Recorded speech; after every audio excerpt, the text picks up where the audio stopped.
Okay, so I am on bent rail serial number 2. I'm going to call one of the reasons why I call this the bent rail series is because not only is it in line with my whole boxcar bets kind of motif, but it's also something that could totally go off the rails because this is just an experiment still. This is my second one ever of the bent frame, and these bends here are about the limitations, about as small as I can figure out with this tube bender here. I wanted to go a little smaller, but it did not pan out. But I think I'm gonna be able to shape this. I have a bit of a vision for it, and what it's gonna take now is just some torching. So I'm gonna heat where I want to and do the bend by hand with a pair of pliers, and we'll see how that goes.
Didn't think to start recording when I started making the reed, but I used the diamond wheel on my Dremel to cut it from that sheet metal, and I've just been working on straightening out the taper and getting it filed down so that it's gonna fit properly between the frame arms there. And I've been putting a bit of a knife edge right in the playing area here using various grinding wheels and my drill. It's been kind of annoying with the battery powered one, but I've been too lazy to plug in my electric drill. Plus, I'm using an outlet off of this old school work lamp, and that's what I had my Dremel plugged into. So anyway, it seems to be working out where my batteries are charging it just as I need them. So just doing a bit of a cleanup with the sander on this. I'm going to remark it and then just finish kind of getting the edges nice, and we'll see how this works out.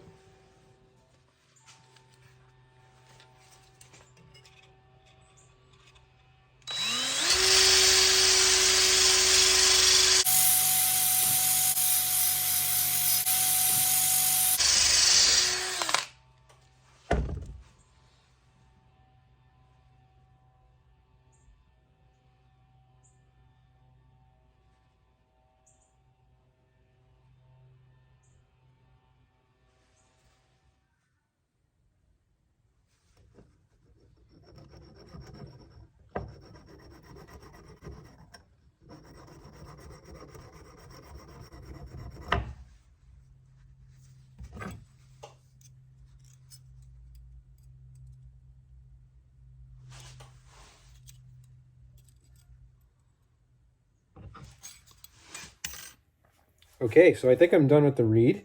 This is the most effort I've put into one yet. I've made sure that I got a nice, fairly sharp, I mean, you can't really cut with it, but it's a sharpened edge. And that's going to line up right with the arms here.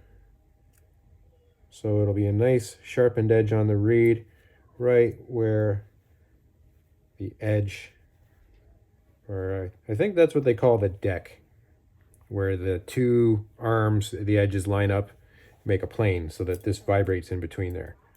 So anyway, here's a bit of a closer look at it. So you can see I've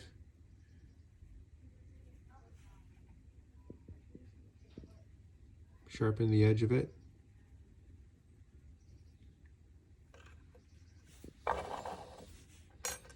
And it's going to sit in there like so. Okay, I just finished the reed channel. It's pretty smooth. It's oops, I used this small square file to get a nice square shape to it. And heck of a lot easier working with steel than copper, to be honest. And I just dropped the reed, but here's the reed. And what it's going to do is just going to fit in there like so.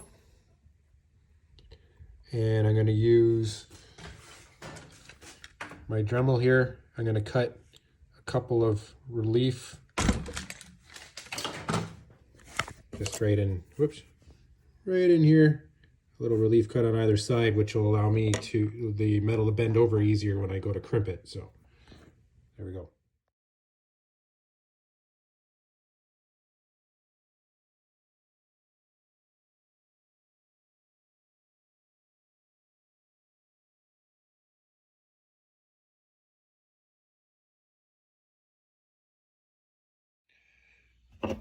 So yeah, with just a pair of side cutters, I just trimmed a little bit off the end here.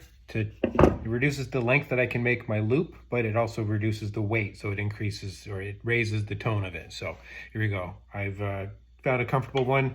I can make, I think, a nice little teardrop shaped loop that will still be comfortable to play. So let's see how this goes.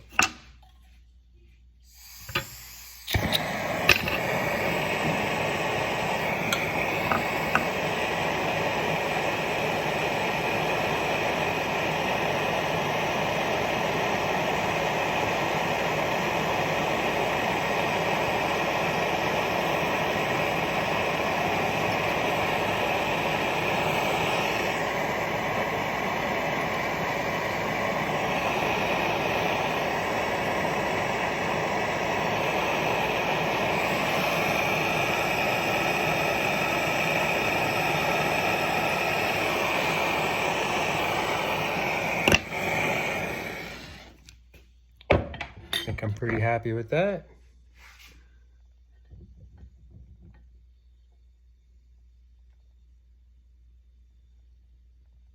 So I'm going to, I think this one I'm going to make tailless. So I'm going to trim the tail off. I'm going to temper it and quench it, and should be, we'll give it a try after that. Okay, so here's what I'm going to do then. I'm going to quickly get this nice and hot so it starts to blue and give some cool colors and stuff like that. And then I'm going to put it right in this water here and quench it. And that'll hopefully give some memory and stiffness to the reed, and I guess the frame as well, but it also just gives it a cool finish and everything, I think. So I'm not going to really do any further fanciness to it. No engraving, I don't think, on this one this time. But yeah, sounds all right so far. Let's do this.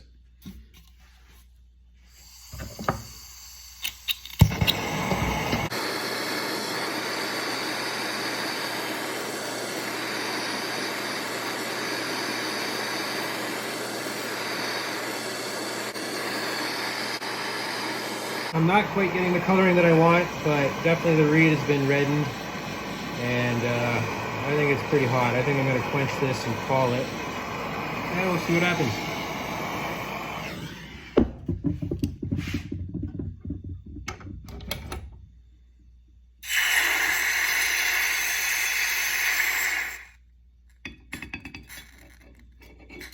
All right.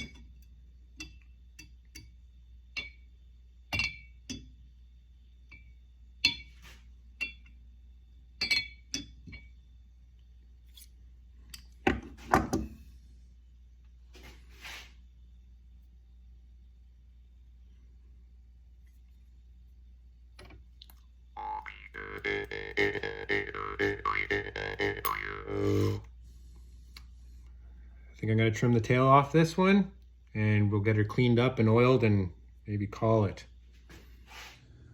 Okay, so here's the finished product. I decided I couldn't bear to chop the tail off. I don't know, I like them. It does, I think it suits it. It probably could have done without it. A lot of these Ozark kind of shaped ones tend to not have it. But anyway, enough about the tail. I liked it, I left it. There's the serial number. I gotta get used to using the punch set again. BR002 is what that's supposed to be.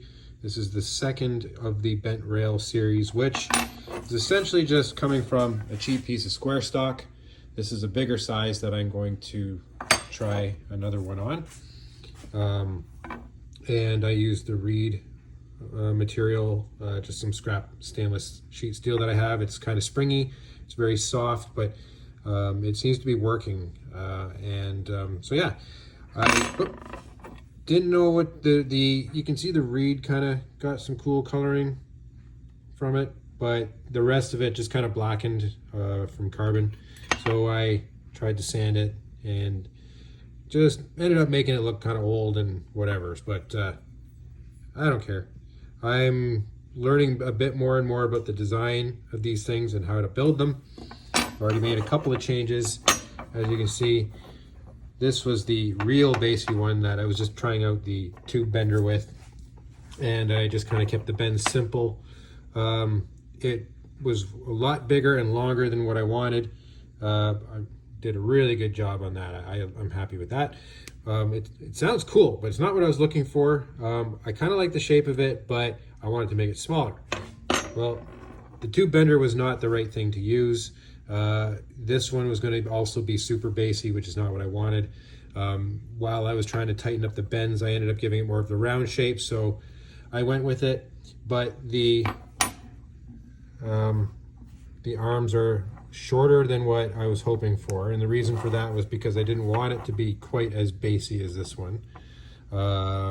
So anyway, I think next time I'll make some changes on how I actually make the bends, but you can see by the way the ends of the frame arms match up a little bit closer than this one, that I am getting better at least getting things aligned. Gaps, not too shabby on this one.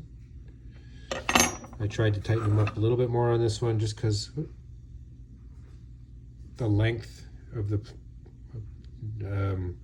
I don't know, the deck. I keep hearing the word deck. I'm not sure exactly what that is, but where the reed lines up at the edge of the frame seems like a good thing to call a deck. And anyway, so the length of the deck was going to be shorter, so I really tried to make sure I can get as tight a gap as possible.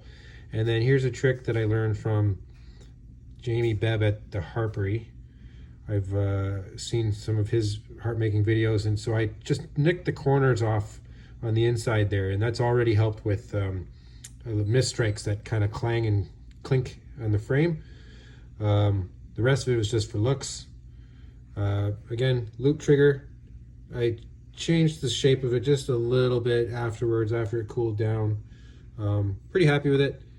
I was going to do maybe some engraving, but I decided against it. But if you look at the reed, if I can get it to focus, you can see that I did sharpen the edge of it. And again, that was hopefully to get as much volume out of it as I could. So why don't we listen to it? Here it is. Bent Rail Series number 2.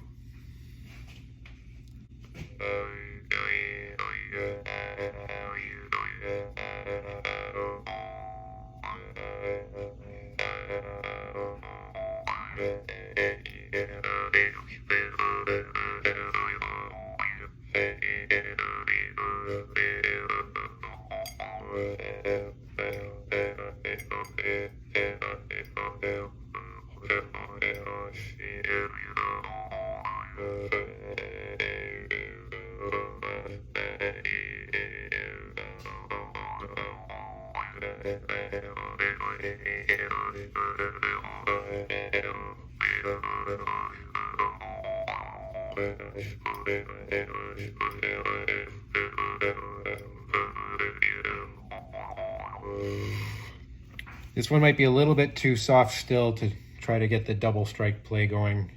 Thought I had it going earlier, but no draw start on this one. I actually lost it on this one too. I'd made an adjustment, but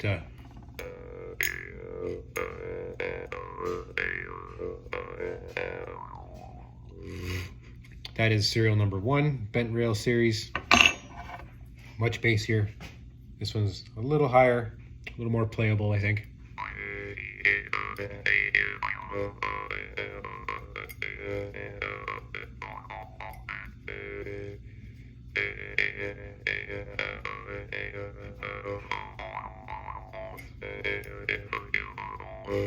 And I've also found that muting is just not a very good idea with this kind of reed material, I think. Or maybe it's the length of it, not sure, but yeah, overall, been a learning experience, not unsuccessful. I'd say it's actually been a success. Again, it wasn't the way I was hoping it to turn out from the get-go, but I just said, to hell with it. Keep going, see how it turns out. Each one's going to be an experiment.